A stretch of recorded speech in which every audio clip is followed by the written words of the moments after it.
Hi, I'm going to analyze and have a look at the round 8 game of Magnus Carlsen in the World Rapid Championship. He's coming off a loss in round 7, devastating loss after racking up 4 wins in a row. It was vital for him to keep it going, but he lost against Alexander Zubov. So now it's clear that on day 2 he can't afford, any more slip-ups. So he has to make it business time. Now he has the white pieces against Nikita Petrov, a Russian, I think he's a grandmaster by now, and a very strong blitz player and rapid player. So c4 and e5. Again, we have the English opening by Carlsen. And after knight c3, we have bishop to b4. And we have sort of a reversed Rossolimo here, similar to what he played in the World Championship match. And now d6 by black. Now black can take on e4, but it's not considered too great because you have to factor in a move like queen to g4. But I'm hitting your knight and I'm hitting your pawn. And this may not be something you want to deal with here, having given up the bishop pair. You don't want to open up the position too much, so d6 was preferred here. Magnus protected the e4 pawn now with f3, bishop to e6, and now knight to h3. An unusual placement for the knight, but what to do with it? You can't go to e2 because you block the protection of the pawn. So this looks like a decent development of the knight. We have a5 by Nikita, f4, knight a6, and now f5. So closing down the position, but gaining somewhat of a maturity on the king side. If black were to castle now, white is very much ready to mount an attack. So instead, black opts for counterplay on the queen side with pawn to b5. We have a trade, b3, a4, and c4. So Magnus is trying to get a clamp on these light squares with his pawns, hoping that this will tone well with his bishop, which will have a free reign on the board and being the unopposed bishop. Bishop retreats to c6, bishop to e3. A trade here, and now knight to c5. And here Magnus prefers to damage black's pawn structure, and he takes on c5. We have some trades. King takes, rook takes e8, a8, and bishop takes a8. So a very small edge for white. He has some space advantage, but how to take advantage of it? Maybe there are some breakthroughs on the queen side. There may be an expansion on the king side, and the rook may swing over to the a file. But so we can conclude that the pluses are in white's position, but it's very difficult to do anything. So let's see if Carlsen can, regain vintage form and squeeze water out of a stone. So first he brings the king to c3, fortifying this pawn, and in some cases getting ready to play b4. This does get rid of black's double pawns, but it will activate white's king. Bishop c6, rook to e1 first, rook a8, knight d3. So double attack. But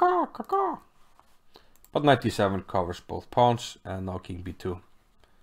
Not allowing black to penetrate here with rook to b2. King d6 now, bishop to f3. And yeah, black adopts a waiting game with king e7.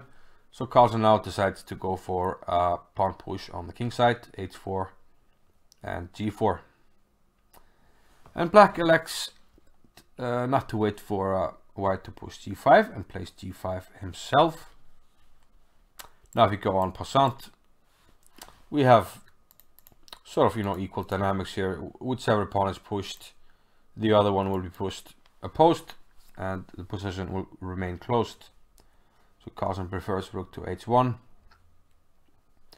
rook g8, takes, and rook h6. And yeah, during the live broadcast, I saw this position, and I thought, you know, this will be really difficult for white to win. And yeah, I think the computer has this around even. So to do anything, it's again, you know, squeezing water out of a stone time once again. So rook h7 check, rook g7, the rook retreats, perhaps intending to swing over at some point to the queen side. So black gets ready to do the same. Some maneuvering here by Carlsen, and now after rook h8, he goes for the trade. Now one downside of this is that the black king is pretty far away from the action where it needs to be, somewhere around here, covering, you know, both bases in a way. So now white will try to use the time that he gained there with the king in the corner, and he plays knight d5. This pawn is attacked, so black has to trade. But is this enough for a win? It remains to be seen. If we can put this knight, for instance, on d6, I don't see how white breaks through. But having said that, this knight is far away from that square. For now, we have king to f7, king c4. So at least Carlsen can activate this king. King e7, king to b5, king d6, bishop to e2. And despite all these pawns being on light squares, and particularly the pawns that I indicated with the red square, those could be weak, but the knight is pretty far away from being able to attack them, so it's not an issue for white. Knight b6, king to a6, knight back to d7. And this is sort of, excuse me, vintage Bobby Fischer form in a way. Because Bobby, he used to really like the king's bishop, and he had a lot of nice endgames where he won with the king's bishop against the knight. And here, bishop to b5, king b8. And black is starting to run out of moves. You need the king to cover this pawn, so you can't move it. The knight doesn't have any useful squares. The only square is here, which it moves to, but now the bishop can take. And now white simply has the opposition. Whichever way you go, if you go here, I go to c6. If you go here, I go the other way.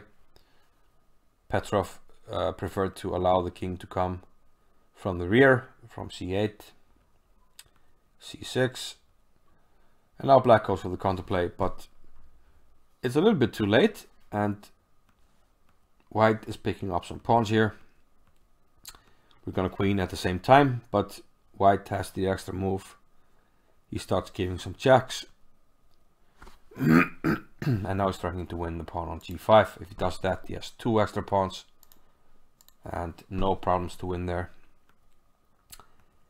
And the main problem for black is that you simply can't hold down to the pawn on g5.